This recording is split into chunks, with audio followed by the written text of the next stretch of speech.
Hello friend, welcome to chemistry का ज्ञान। तो अब तक हमने किसी भी सॉल्यूशन के कंसंट्रेशन को एक्सप्रेस करने के लिए 6 मेथड पढ़ चुका है। अब हम लोग पढ़ेंगे 7th मेथड मोल फ्रैक्शन और 8th मेथड पार्ट्स पर मिलियन। तो मोल फ्रैक्शन पढ़ने से पहले हमें कुछ बेसिक बात जानना जरूरी है। तो वो क्या है? परसेंट और फ्रैक्शन के बीच में डिफरेंस। परसेंट और फ्रैक्शन के बीच में क्या डिफरेंस है? सपोज आपने एक एग्जाम दिया 500 का और इस 500 में आपने एग्जाम दिया तो आपने टोटल मार्क्स ऑब्टेन किया 300। तो अगर यही एग्जाम 100 में होता, अगर आप यही एग्जाम 100 में देते तो आपको कितना नंबर आता? इसी को कहते हैं हम लोग परसेंट। तो क्योंकि हम यहां से 100 में देख रहे हैं, परसेंट वर्ड का मतलब है परसेंट, सेंट का मतलब होता है 100। तो पर 100 में आपको कितना मार्क्स आया। तो और फ्रैक्शन क्या होता है? जब भी हम 1 में देखते हैं, जैसे आप परसेंट में 100 को लेते हैं, उसी तरह फ्रैक्शन में आपको 1 में देखना होगा कि 1 में आपको कितना हिस्सा प्रेजेंट है। तो जैसे परसेंट लिखते हैं 25%, 50%,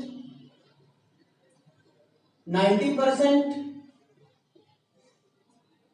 ये सारे हम देख रहे हैं 100 में कि 100 नंबर का एग्जाम हुआ तो हमें 25 मार्क्स आया, 100 नंबर का एग्जाम हुआ तो हमें 50 मार्क्स आया, 100 नंबर का एग्जाम हुआ तो हमें 90 मार्क्स आया। ये इस चीज का इंडिकेशन कर रहा है।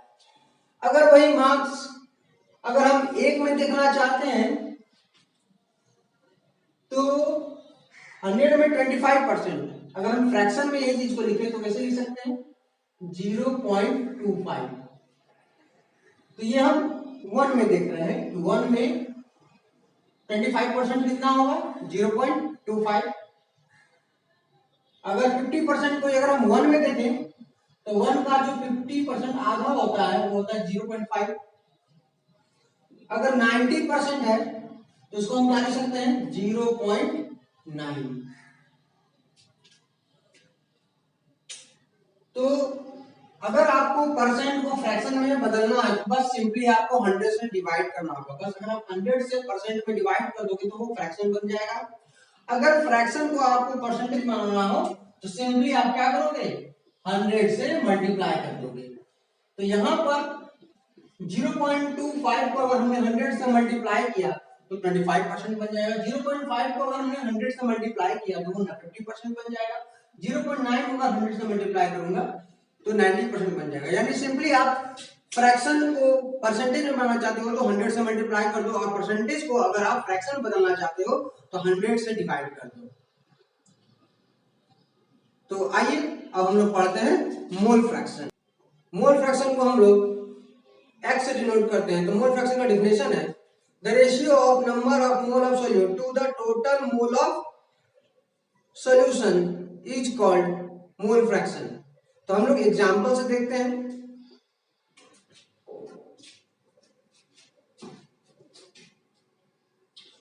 तो हमने एक सॉल्यूशन लिया और ये सॉल्यूशन है अल्कोहल का। तो इस सॉल्यूशन में हमने लिया 1 मोल इथेनॉल और इस सॉल्यूशन में जो सॉल्वेंट है वो है वाटर, 4 मोल वाटर। तो हमने ये सॉल्यूशन जो प्रिपेयर किया है वो इथेनॉल और वाटर को मिलाने से किया है। तो इस सॉल्यूशन में 1 मोल इथेनॉल है और 4 मोल वाटर है। तो सॉल्यूट इसमें इथेनॉल हो गया और सॉल्वेंट हो गया वाटर। तो अब हमको यहाँ पे कैलकुलेट करना है इथेनॉल का मोल फ्रैक्शन और वाटर का मोल फ्रैक्शन। तो सबसे पहले हमको कैलकुलेट करना है टोटल मोल सॉल्यूशन। इस सॉल्यूशन में टोटल मोल कितना है? तो 1 मोल इथेनॉल का है और 4 मोल जो है वो वाटर का है। अगर टोटल ऐड कर दूंगा तो टोटल मोल जो सॉल्यूशन का हो जाएगा वो 5 मोल।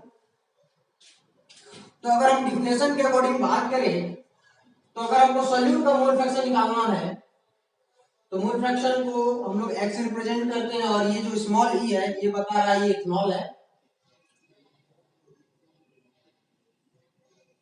तो डिफिनेशन के अकॉर्डिंग देखें तो जिसका भी अगर आपको मोल फ्रैक्शन हो तो उसको मोल लिखना होगा। तो कितना मोल है इथेनॉल का 1 मोल बाय टोटल मोल। तो टोटल मोल कितना है 5। अगर 1 को 5 से डिवाइड किया जाएगा तो 0.2। यानी अगर 1 में देखें अगर 1 मोल में अगर हम देखते हैं तो 0.2 मोल जो है वो किसका है इथेनॉल का। अगर आपको सॉल्वेंट का मोल फ्रैक्शन निकालना है वाटर का मोल फ्रैक्शन निकालना है तो आप उसी तरह सिंपली करोगे। सिमिलरली आपको वही करना होगा 4 मोल वाटर दिया हुआ है और टोटल मोल दिया हुआ है 5 0.8। ठीक है।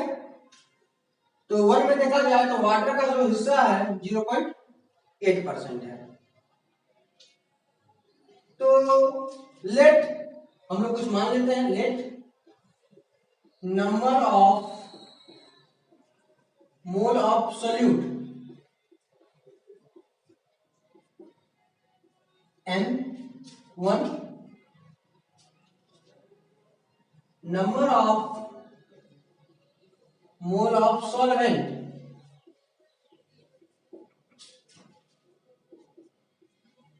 N2।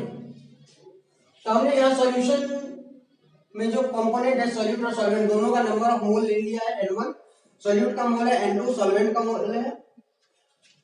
अब टोटल सॉल्यूशन में कितना मोल प्रेजेंट है total number of mole of solution. तो क्या हो गया N1 प्लस N2। तो टोटल मोल कितना हो गया सॉल्यूशन में N1 प्लस N2। तो हमें मोल फ्रैक्शन निकालना है सॉल्यूट का। तो मोल फ्रैक्शन को हम लोग x से रिप्रेजेंट करते हैं। तो मोल फ्रैक्शन ऑफ सॉल्यूट तो सॉल्यूट का मोल फ्रैक्शन निकालना है तो सॉल्यूट का मोल लेना होगा N1 by total mole of solution. तो टोटल मोल सॉल्यूशन का क्या है N1 प्लस N2। उसी तरह आप सॉल्वेंट का भी मोल फ्रैक्शन कैलकुलेट कर सकते हो।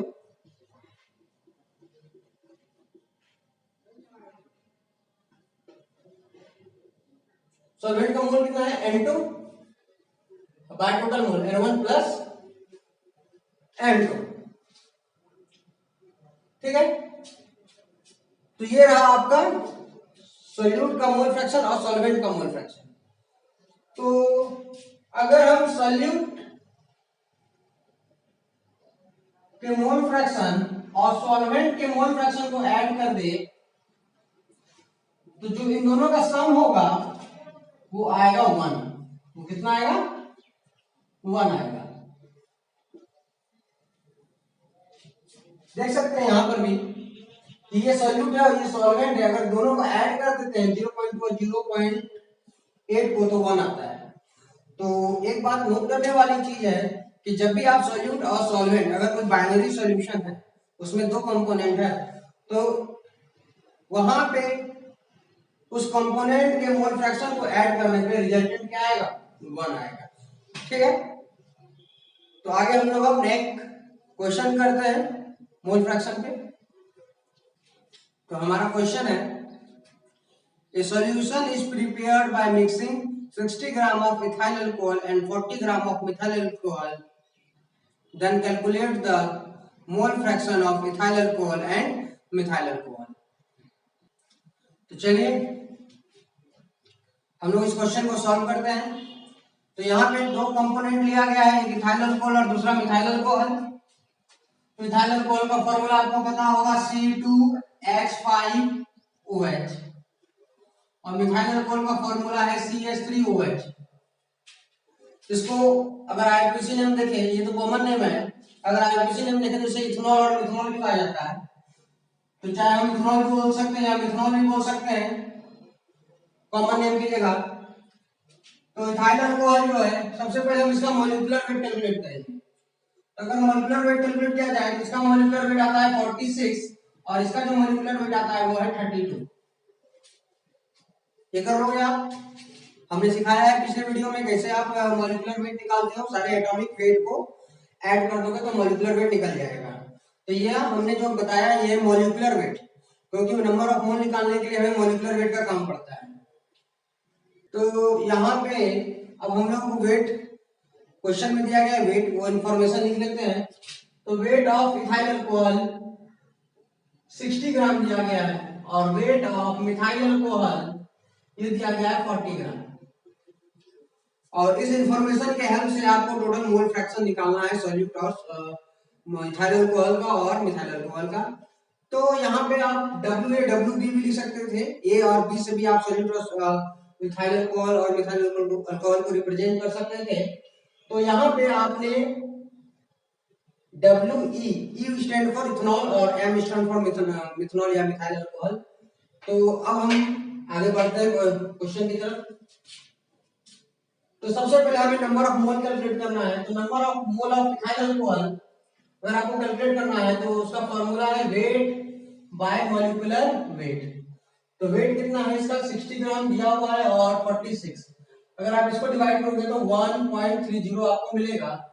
और मिथाइल अल्कोहल का अगर आप weight number of mole of methyl alcohol निकालना है, मिथाइल अल्कोहल का नंबर ऑफ मोल निकालना है तो weight by molecular weight simply उसी तरह। तो 40 बाय 32 अगर आप इसको डिवाइड करते हो तो 1.25। तो ये आपका हो गया नंबर ऑफ मोल दोनों कंपोनेंट का। अब आपको टोटल मोल निकालना है। तो टोटल मोल क्या होगा? Total mole of solution. तो आप सिंपली दोनों को ऐड कर दोगे 1.30 प्लस 1.25 5.2 तो 2.55। 2.55 टोटल सॉल्यूशन में मोल प्रेजेंट है। तो अगर हमको मोल फ्रैक्शन फाइनल निकालना है इथाइल अल्कोहल का तो हमको इथाइल अल्कोहल का मोल लेना है 1.30 और by total mole number of मोल से डिवाइड कर देना है। और उसी तरह अगर हम मिथाइल अल्कोहल का मोल फ्रैक्शन निकालना चाहते हैं तो मिथाइल अल्कोहल का मोल है 1.25 और टोटल मोल है 2.55।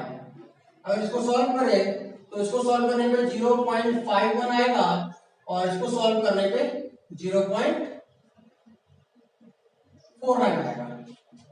ठीक है। तो आपको पता है कि सॉल्यूट और सॉल्वेंट के मोल फ्रैक्शन को ऐड करने पे 1 आता है। अगर सॉल्यूट का अगर आपको मोल फ्रैक्शन पता भी चल गया, अगर एक कंपोनेंट का मोल फ्रैक्शन पता चल गया तो आप दूसरे को 1 में घटा दोगे तो दूसरे कंपोनेंट का मोल फ्रैक्शन निकल जाएगा। जैसे अगर हम 0.51 हमारा इथेनॉल का मोल फ्रैक्शन आया, अगर हम मिथाइल अल्कोहल को कैलकुलेट करना चाहते हैं, अगर हम बचना चाहते हैं कैलकुलेशन से तो 1 में आप 0.51 को माइनस करने पर आपको कितना आएगा 0.49। तो आप इस तरह से कैलकुलेशन करने से बच सकते हैं। हम लोग एक और क्वेश्चन करेंगे एनसीईआरटी बुक एग्जांपल 2.1। तो क्वेश्चन है calculate the mole fraction of ethylene glycol C2H6O2 in a solution containing 20% of ethylene glycol biomass। तो यहाँ पे जो सॉल्यूशन प्रिपेयर किया गया है वो इथिलीन ग्लाइकोल का किया गया है और इथिलीन ग्लाइकोल आपका सोल्यूट है और वाटर आपका सॉल्वेंट है। तो यहाँ पे सोल्यूट का जो मास, इथिलीन ग्लाइकोल का जो मास लिया गया है वो मास परसेंटेज के टर्म में लिया गया है और 20% जो मास है वो इथिलीन ग्लाइकोल का है। तो आपको मास परसेंटेज को एक्सप्रेस करना है मोल फ्रैक्शन में। तो आइए हम लोग देखते हैं कैसे सॉल्व करेंगे इस क्वेश्चन को। तो सबसे पहले इथिलीन ग्लाइकोल का फार्मूला है C2H6O2। तो अगर हम इसका मॉलिक्यूलर वेट कैलकुलेट करें तो आपको 62 आएगा। ठीक है, कैलकुलेट कर लेना आप खुद से कॉपी पे। तो यहां पे लिखा गया है 20% इथाइलिन ग्लाइकोल बाय मास। ठीक है, ऐसा भी लिख सकता था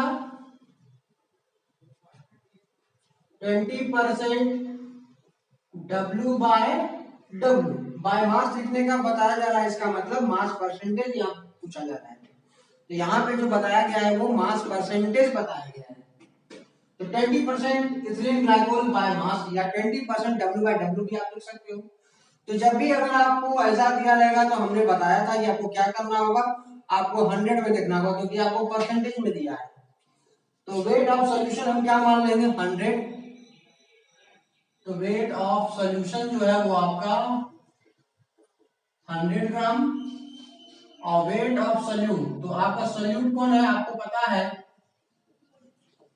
इथाइलिन ग्लाइकोल, वो कितना है 20 ग्राम। इथाइलिन ग्लाइकोल कितना है 20 ग्राम है। तो सॉल्वेंट कौन है यहाँ पे वाटर, तो वेट ऑफ सॉल्वेंट यानी H2O, सॉल्वेंट का है चाहे वाटर का है। तो 100 ग्राम सॉल्यूशन में 20 ग्राम सॉल्यूट है, तो रिमेनिंग 80 ग्राम आपका कौन है वाटर है यानी सॉल्वेंट है। तो आपको यहाँ पे इंफॉर्मेशन जो दिया गया था वो हमने यहाँ पे लिख लिया है। अब हम मोल फ्रैक्शन निकालते हैं। तो उससे पहले हमको मोल नंबर ऑफ मोल निकालना होगा। तो number of mole of solute, तो m 1 मान लेते हैं, 1 स्टैंड फॉर सोल्यूट। तो n1 हो गया आपका वेट बाय मॉलिक्यूलर मास। तो हमने आपको बताया था कैलकुलेट करने का तरीका, वेट आपको है 20 ग्राम और 3 ग्राम का मॉलिक्यूलर 62, तो 0.32। ठीक है, और N2 जो होगा वेट बाय मॉलिक्यूलर वेट, तो कितना है 80 बाय 18। अगर आप इसको सॉल्व करोगे तो 4.44। आपको टोटल नंबर ऑफ मोल निकालना है, number of mole of solution. Solution में टोटल कितना मोल है, तो N1 प्लस N2, तो 0.32 प्लस 4.44 6 7। तो आपका जो टोटल सॉल्यूशन में जो मोल है वो कितना है 4.76। तो आपको यहाँ पे आप क्या कैलकुलेट करना है मोल फ्रैक्शन, क्योंकि आपने टोटल मोल कैलकुलेट कर लिया है। तो मोल फ्रैक्शन ऑफ सॉल्यूट यानी इथाइलिन ग्लाइकोल का x1 1 हम बता रहे हैं यहाँ पे सॉल्यूट है, या ए भी लिख सकते थे आपका मन। तो सॉल्यूट का मोल है 0.32 और बाय टोटल मोल 4.76। अगर आप इसको कैलकुलेट करोगे तो जो आपको आंसर आएगा वो 0.068। अगर आपको सॉल्वेंट का यानी वाटर का मोल फ्रैक्शन करना है, क्योंकि क्लीन ग्लाइकोल तो आपको बताया गया था, आपने कैलकुलेट कर दिया, तो आप यहीं से भी स्टॉप कर सकते हैं। लेकिन अगर आपको वाटर का भी मोल फ्रैक्शन निकालना हो, सॉल्वेंट का भी, तो आप सिंपली 1 में आप क्या कर दोगे माइनस कर दोगे। तो हमने बताया था कि अगर आप दो कंपोनेंट है और एक का मोल फ्रैक्शन मालूम है, तो अगर आप दूसरे का मोल फ्रैक्शन निकालना चाहते हो तो सिंपली आप 1 में माइनस कर दोगे दूसरे का मोल फ्रैक्शन। तो हमने यहाँ 1 में माइनस कर दिया सॉल्यूट का मोल फ्रैक्शन, तो जो मोल फ्रैक्शन आएगा वो आएगा 0.932। तो इस तरह से आप कैलकुलेट कर सकते हो। ठीक है, तो आइए अब हम लोग लास्ट मेथड पढ़ते हैं, पार्ट्स पर मिलियन। पार्ट्स पर मिलियन को हम लोग पीपीएम से भी डिनोट करते हैं। तो इसका डिफिनेशन क्या है, the weight of solute in gram present in 10 lakh gram of solution is called parts पर मिलियन। तो हम लोग 10 लाख ग्राम को 1 मिलियन भी कहते हैं, इसीलिए यहाँ पे हम लोग पार्ट्स पर मिलियन, मिलियन शब्द का वर्ड का यूज किया गया है। तो पार्ट्स पर मिलियन का यूज कब किया जाता है? तो पार्ट्स पर मिलियन का यूज जब सॉल्यूट का क्वांटिटी काफी कम हो, मिलियन हिस्सा में हो, तब हम लोग पार्ट्स पर मिलियन का यूज करते हैं। यानी सॉल्यूट का मात्रा काफी कम हो, ना के बराबर हो, तब हम पार्ट्स पर मिलियन का यूज करते हैं। तो डिफिनेशन देखा जाए कि 10 लाख ग्राम सॉल्यूशन में सॉल्यूट का कितना वेट प्रेजेंट है ग्राम में, इसी को हम लोग पार्ट्स पर मिलियन करते हैं। तो पार्ट्स पर मिलियन है क्या? पार्ट्स पर मिलियन पीपीएम से डिनोट करते हैं। वेट ऑफ सॉल्यूट ग्राम में बाय वेट ऑफ सॉल्यूशन, ये भी आपको ग्राम में लेना है। तो सॉल्यूट का कितना वेट है और बाय सॉल्यूशन के का कितना वेट है ग्राम में, अगर इसको आप डिवाइड करते हो तो ये तो निकल गया फ्रैक्शन, लेकिन आपको देखना है 10 लाख में, तो आपको सिंपली मल्टीप्लाई कर देना है 10 लाख से। मल्टीप्लाई कर दोगे तो ये आपका जो आंसर आएगा वो पार्ट्स पर मिलियन में आएगा। अगर आप किसी चीज को परसेंटेज में निकालना चाहते थे तो यहाँ पे 100 से मल्टीप्लाई करना पड़ता था, लेकिन अब यहाँ पे हम मिलियन में निकालना चाहते हैं, 10 लाख में देखना चाहते हैं, तो 10 टू द पावर 6 यानी ये 10 लाख से 10 लाख से हम मल्टीप्लाई कर देंगे। तो इस चीज को हम इस तरह से लिख सकते हैं, वेट ऑफ सॉल्यूट, W है ये मतलब सॉल्यूट ग्राम में बाय वेट ऑफ सॉल्यूशन, तो WA plus WB into 10 to the power 6। तो पार्ट्स पर मिलियन का जो यूज होता है वो जनरली फूड इंडस्ट्री में होता है। जैसे आपका नाम सुना होगा मैगी, और कॉस्मेटिक इंडस्ट्री में भी इसका यूज किया जाता है, जिसमें केमिकल वगैरह काफी कम क्वांटिटी मिलाया जाता है। तो मैंने अभी बात मैगी की थी, तो मैगी में एक्चुअली आज से 2-3 साल पहले एक प्रॉब्लम आ गया था कि उसमें जो लेड मिलाया जाता था, एक लेड एक एलिमेंट है आपको पता होगा, तो जिसको फूड आइटम में डाला जाता है ताकि टेस्ट को इनहांस किया जा सके। तो लेकिन जो FASSI जो है, जो खाने पीने की चीजों पे ध्यान रखती है इंडियन कंपनी, वो सारे फूड फैक्ट्रीज फूड इंडस्ट्री पे ध्यान रखती है कि कहीं लेड का मात्रा 2 ppm से ज्यादा ना हो। अगर 2 ppm से ज्यादा होगा तो लेड अगर आपकी बॉडी में 2 ppm से अगर अधिक जाता है तो वो आपकी बॉडी को हार्म करेगा और आप इससे बीमार हो सकते हैं, आपको कैंसर तक की बीमारी हो सकती है। उसी तरह अगर हम देखें कॉस्मेटिक में भी, तो कॉस्मेटिक में भी आर्सेनिक का यूज किया जाता है, जिससे कि क्रीम जो है एक लाइटनिंग इफेक्ट प्रोड्यूस करता है, शाइनी ग्लोरियस इफेक्ट प्रोड्यूस करता है। तो ज्यादा केमिकल वाले ब्यूटी प्रोडक्ट को यूज करने से जो होता है आगे चल के नुकसान होता है। ठीक है, तो उसी तरह आपके कोलगेट में, आपके टूथपेस्ट में भी फ्लोरीन मिलाया जाता है, ताकि fluorine is a good oxidising agent, जो आपके ब्लीचिंग एजेंट, जो आपके जो टूथ में जो कलर प्रोड्यूस हो जाता है येलो कलर, उसको वहां से वो कलर को रिमूव करने के लिए फ्लोरीन मिलाया जाता है। लेकिन अगर एक्सेस फ्लोरीन मिला दिया जाएगा तो वो आपके टूथ को खराब करने लगेगा। तो बहुत कम मात्रा में मिलाया जाता है, पार्ट्स पर मिलियन में मिलाया जाता है फ्लोरीन। आप लोग सुनते होंगे कि आपके टूथपेस्ट में फ्लोराइड है, फ्लोरीन है, ऐसा कुछ लिखा हुआ रहता है। तो आइए हम एक एग्जांपल से समझें। तो जैसे कोई प्रोडक्ट है और उस प्रोडक्ट में 5 ppm सॉल्यूट का मात्रा बताया गया है, ठीक है, तो इसका मतलब हम क्या समझेंगे, 5 ppm से हम क्या समझेंगे? अगर कहीं 5 ppm लिखा होगा तो सिंपली हम समझेंगे वेट ऑफ सॉल्यूट और weight of solvent, wait of solution, यही इस 5 ppm को हम देख के निकाल सकते हैं। तो आइए हम देखते हैं कैसे। वेट ऑफ सॉल्यूट, तो वेट ऑफ सॉल्यूशन तो सबसे पहले हम वेट ऑफ सॉल्यूशन, वहां पर जिस तरह हम मास परसेंटेज में पहले वेट ऑफ सॉल्यूशन लिखते थे 100, उसी तरह क्योंकि हम वहां 100 में देख रहे थे, अब यहाँ पे हम देखेंगे मिलियन में। तो वेट ऑफ सॉल्यूशन हम क्या ले लेंगे 10 टू द पावर 6 ग्राम यानी 1 मिलियन यानी 10 लाख। तो वेट ऑफ सॉल्यूट क्या है 10 लाख में 5 ppm। 5 ppm इंडिकेट कर रहा है सॉल्यूट का मात्रा, तो कितना है 5, तो 5 ग्राम पर मिलियन, तो 10 लाख ग्राम में कितना है 5 ग्राम। तो वेट ऑफ सॉल्वेंट क्या होगा,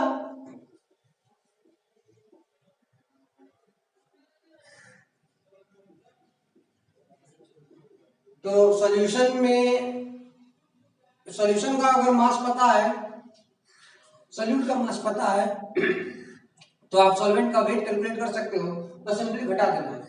लेकिन अगर 10 लाख में अगर 5 ग्राम को माइनस करते हो तो ज्यादा डिफरेंस नहीं आएगा।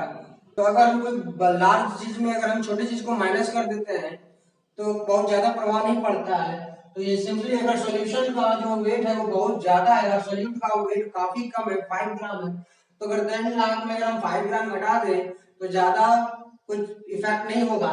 तो सिंपली ऐसे केस में हम क्या करेंगे, जो सॉल्यूशन का वेट होगा हम सॉल्वेंट का भी वेट वही ले लेंगे। अप्रॉक्स में जो सॉल्वेंट का जो वेट होगा वो अप्रॉक्स में 10 टू द पावर 6 ग्राम को ही लिखना सही समझेंगे। जब भी हम न्यूमेरिकल सॉल्व करेंगे तो हम ऐसा ही काम करेंगे, सॉल्वेंट का जो वेट लेंगे वो सॉल्यूशन का जो वेट दिया रहेगा सॉल्वेंट का भी वेट हम वही लेंगे। तो पार्ट्स पर मिलियन पे हम लोग प्रॉब्लम आगे करेंगे, एक्सरसाइज पे भी प्रॉब्लम है वो हम प्रॉब्लम करेंगे। तो अगर आपको मेरा वीडियो अच्छा लगा प्लीज इसे लाइक करें, शेयर करें, कमेंट करें। थैंक्स।